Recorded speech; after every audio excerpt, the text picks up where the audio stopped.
Hello everyone. तो जैसे हम आजकल पार्टनरशिप के बारे में बातें कर रहे हैं, पार्टनरशिप ने हमने पढ़ा कि पार्टनरशिप होता क्या है, इसके हमने फीचर्स के बारे में पढ़ा था, general features and statutory features.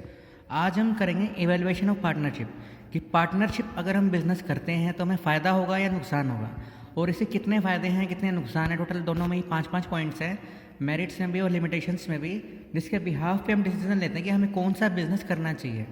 Sole proprietorship करना चाहिए जिसमें ज़्यादा एडवांटेजेस हैं या डिसएडवांटेजेस हैं, पार्टनरशिप करना चाहिए, joint in the family business करना चाहिए या कंपनी ओपन करनी चाहिए। ये डिसीजंस हम तभी लेते हैं, सभी के मेरिट्स और डीमेरिट्स को हम नोट कर डाउन करते हैं। जैसे कि आपने डिसीजन लिया कि आर्ट्स कॉमर्स साइंस में से भी आपने एक डिसीजन लिया है, वैसे ही हम डिसीजन लेते हैं कि पार्टनरशिप करना चाहिए या सिंगल हैंडेडली बिजनेस करना चाहिए, मतलब सोल प्रोप्राइटरशिप बिजनेस करना चाहिए।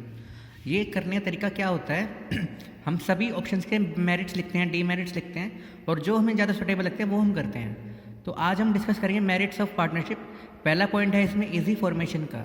जैसे आप सभी को पता है कि इंडियन पार्टनरशिप एक्ट के अकॉर्डिंग सभी पार्टनरशिप फर्म को रजिस्ट्रेशन कराना, कोई लीगल फॉर्मेलिटीज़ के लिए कुछ बाउंडेशन उन पर नहीं होती है।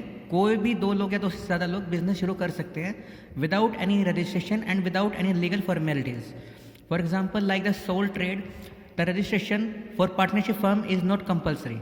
सोल ट्रेड में भी पार्टनरशिप फर्म में भी कोई रजिस्ट्रेशन ज़रूरी नहीं है, मतलब कि मैंडेटरी नहीं होता है, तो कोई एक्सपेंस इसमें नहीं लगता है।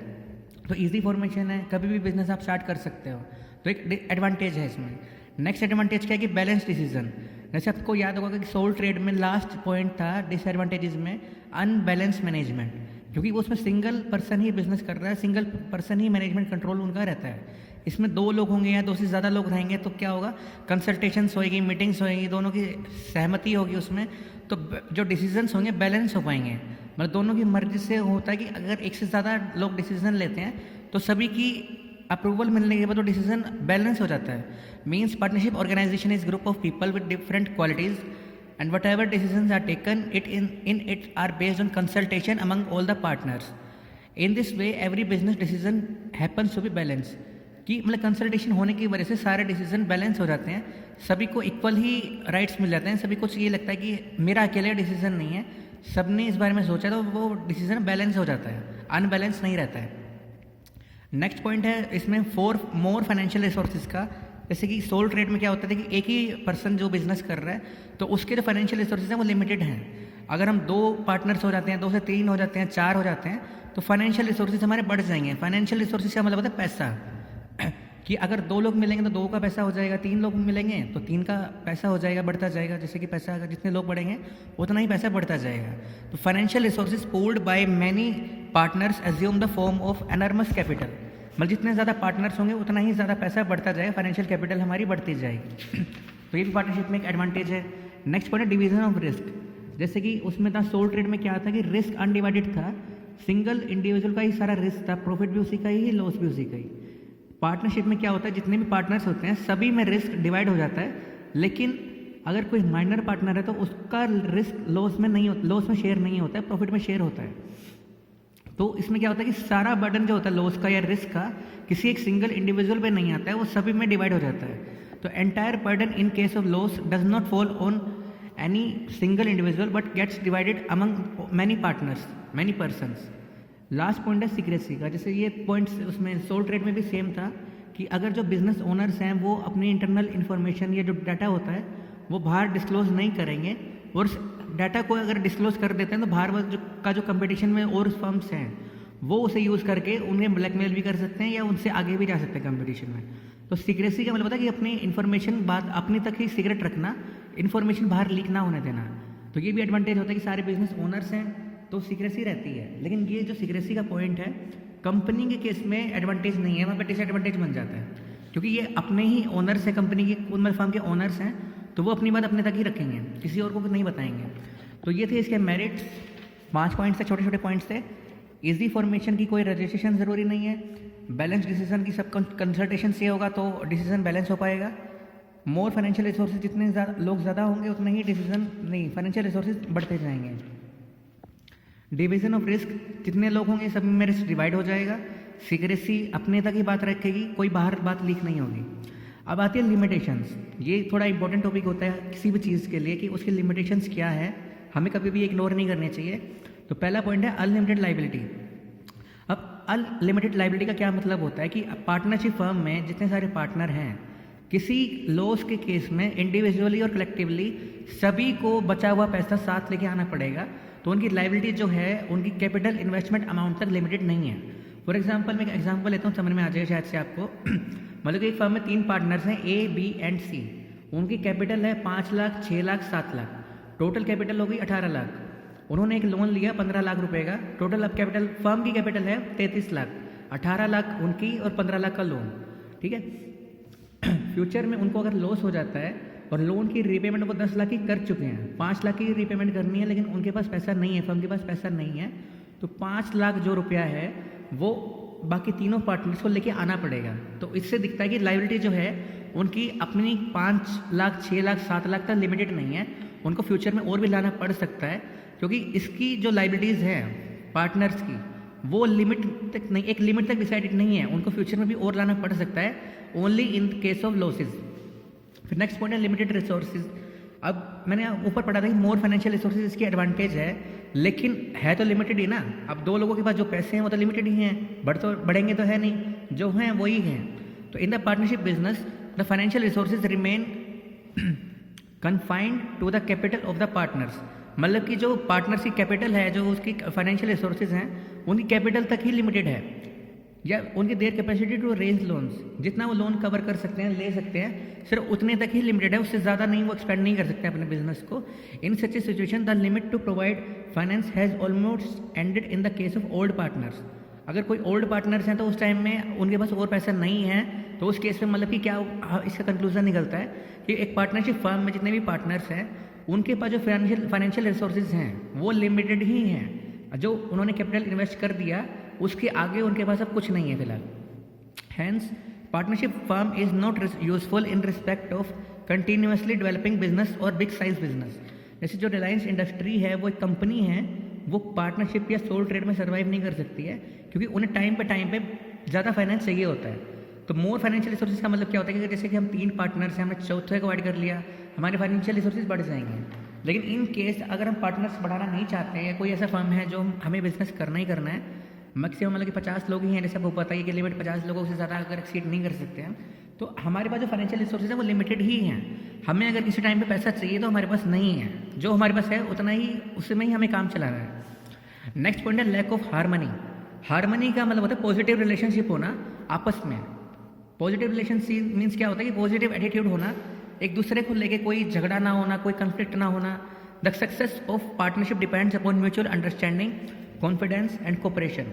कि अगर दोनों में म्यूचुअल अंडरस्टैंडिंग नहीं है, तो हार्मनी नहीं है, तो दोनों के बीच में झगड़े हो जाएंगे, और झगड़े हो जाएंगे तो क्या होगा, दोनों में कोई कोऑर्डिनेशन नहीं होगा, कोऑपरेशन नहीं होगा, और ऐसी सिचुएशन से फर्म का जो बिजनेस है वो बिना टाइम के किसी भी टाइम पे बंद हो सकता है। एग्जांपल लेता हूँ कि मान लो 2 लोग बिजनेस करते हैं, दोनों एक दूसरे पे भरोसा ही नहीं करते हैं, दोनों का एक दूसरे के साथ में पॉजिटिव एटीट्यूड नहीं है, तो उससे क्या होगा, कोऑपरेशन मतलब प्रोडक्शन का काम रुक जाएगा, या फिर मार्केटिंग का काम रुक जाएगा।